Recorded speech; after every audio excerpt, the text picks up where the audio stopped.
The Nintendo Switch. I honestly don't talk about this a ton on my channel, but I do play it quite often. And lately I've been going back, especially with the Nintendo Switch Online, been playing a ton of that. So I decided, you know what, I want to make a video on kind of updating on if it's really worth it to have a Switch 1 in 2026 when obviously the Switch 2 is out.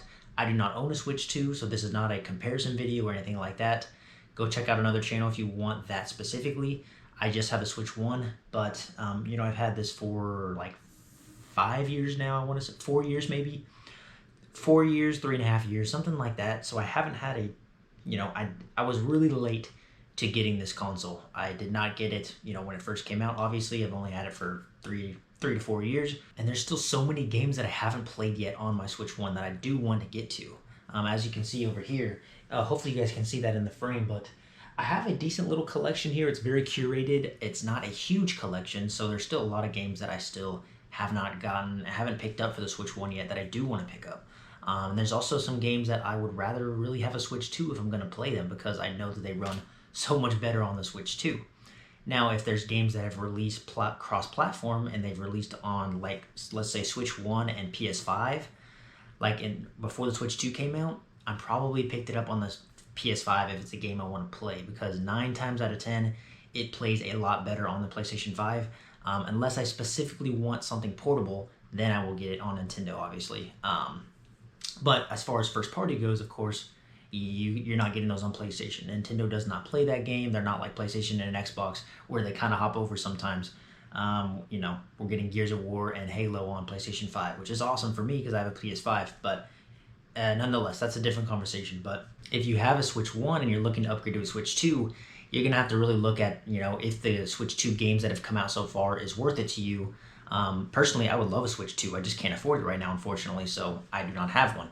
But if I could, I would have bought one already because the Switch 2 has a lot of great games on it, and they play a lot better than Switch 1 games. But this video, nonetheless, is about the Switch 1, so let's get into it. Now, I mentioned Nintendo Online. I want to talk about Nintendo Switch Online because not only is it only like, $20 a year, so pretty much the cheapest across any console in terms of their live services. When you're talking about playing online multiplayer games and then also having access to a ton of classic retro games, you can play virtual consoles on here. So you've got the, Game Boy, Game Boy Advance, the NES, the Super Nintendo, the Genesis, like all of these amazing consoles, the N64 that you can play, the GameCube, I'm just remembering them as I go, but you can play all these cool old virtual consoles, retro consoles. You can play a decent amount of their library on this, and then every so often, Nintendo Switch Online, they'll add some games on to certain consoles on there. So like recently I just went back on Nintendo Switch Online. I hadn't been on in a while. I checked out the Game Boy Advance version, or Game Boy Advance Virtual Console, and I saw they added like 4 or 5 new games, which is really cool. And so actually a couple videos back, or last video back, depending on when I post this, I ended up going back to play Super Mario Bros. 3, which was a really fun experience, and I've continued to play that game. And that is something special about the Nintendo Switch, is that you can play and experience like a lot of Nintendo history, especially if you've never played a lot of the classics. We're talking like your classic Yoshi games, your classic Mario games, Pokemon, Golden Sun, like all these cool franchises from back in the day that a lot of them never got new games. You're talking even the old Star Fox games. You can play on Nintendo Switch Online, which I think is a huge benefit to the console. Now, portability. Of course, this is a crossover, whatever you want to say, console, because you can have it, you can play handheld, obviously. I'm not in love with the form factor of the Switch 1, so I will say that. But it's not horrible. But for long play sessions, I'm definitely playing it in docked mode. 90% of the time I'm playing it in docked mode, unless I have it in the bed or something like that. Like I have my dock right over here. I'll play it on my monitor or set it up at the TV in the living room, play it on there. I think that's a lot better in my opinion. It's way more comfortable. You can lay on the couch, lay back. When I play like the Switch 1 in handheld mode like this, a long time my elbows start hurting. Maybe I'm just weak. I don't know. I do have tendonitis in my right elbow, so maybe that has something to do with it. But yeah, I don't play the handheld a ton. It's not the most comfortable. Like, I'd rather hold my 2DS, for example, which is like a wedge, like a doorstop, but it's still more comfortable in my hand than a Nintendo Switch 1. I also have pretty big hands, so it doesn't fit great. I heard that the Nintendo Switch 2 is a little bit better when it comes to playing it handheld and, completely portable. I will say, even though they market this as, a home console but also portable, you can't fit it in your pocket. You really you can't fit in your pocket. You're not taking this somewhere like a DS or a PlayStation Vita or a PSP or something like that, something you could truly fit in your pocket on the go. You can't do that with this console. It's way too big. You can easily, have a carrying case and put it in your backpack or something. I do that when I travel and stuff, but it's not 100% true portable in my opinion because of that reason. It doesn't fit in your pocket as a true handheld console should. But then again, this isn't a true handheld console. It's a, crossover console. But let's talk games, the most important thing, and probably what you guys want to see the most, games. And before I move forward, I want to know if you guys like the Switch 1 or if you even have a Nintendo console and you're watching this video. I'd be really curious to see. I think it's a great console, but like I said, there's a lot of pros and cons. But the Nintendo Switch Online is honestly a huge benefit for me, including a very wide variety and a very vast game library when it comes to the Switch 1. Now, like I said, my collection is not that big for the Switch 1, so it's not like I have a ton of games to talk about here today. And I'm not going to talk about all of them, but just a few. Ones that I really recommend and ones that I've enjoyed the most on the console, and that's Kirby and the Forgotten Land. This game is really fun. It's continuously had updates. Now there is a Switch 2 version. If you have Switch 2, you can go for that.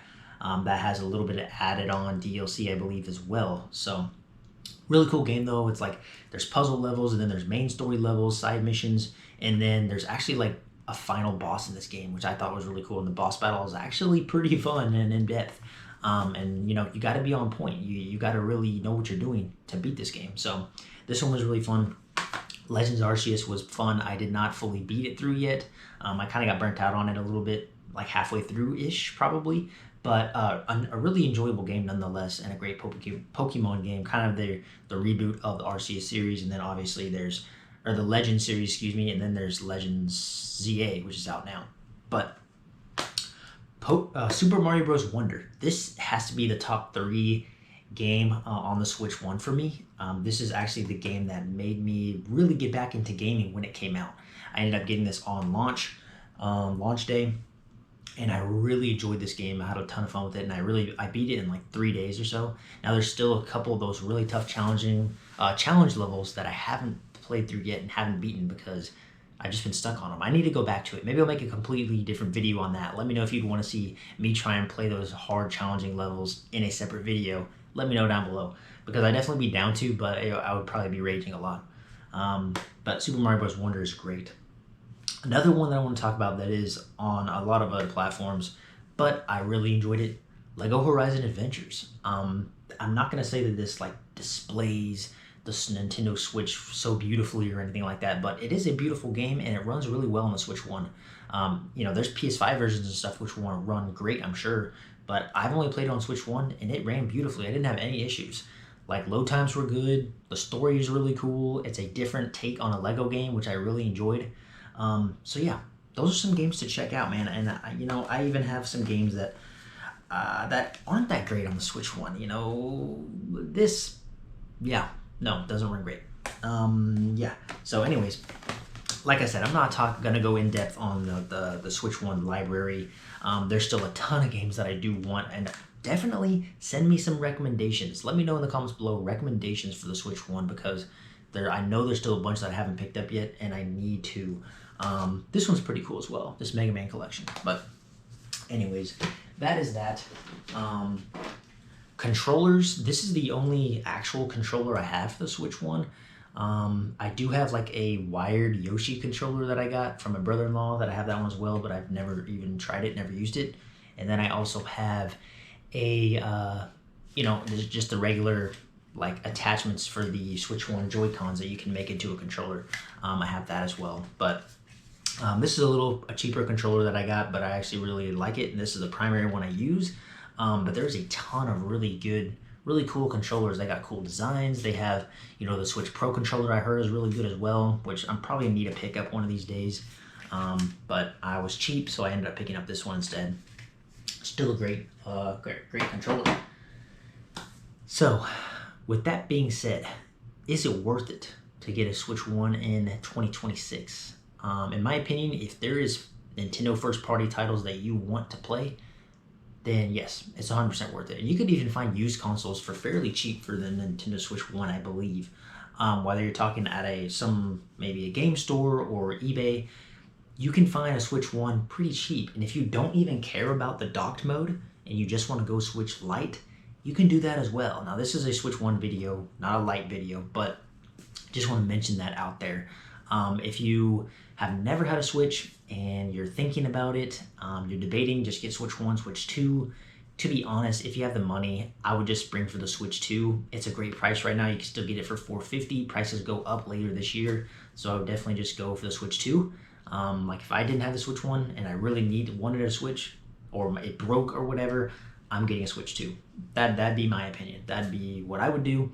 But yeah, I don't play the Switch 1 enough, and honestly, I'm not gonna say I don't give it enough respect, but I don't talk about it enough on the channel because I do go back and play it pretty often.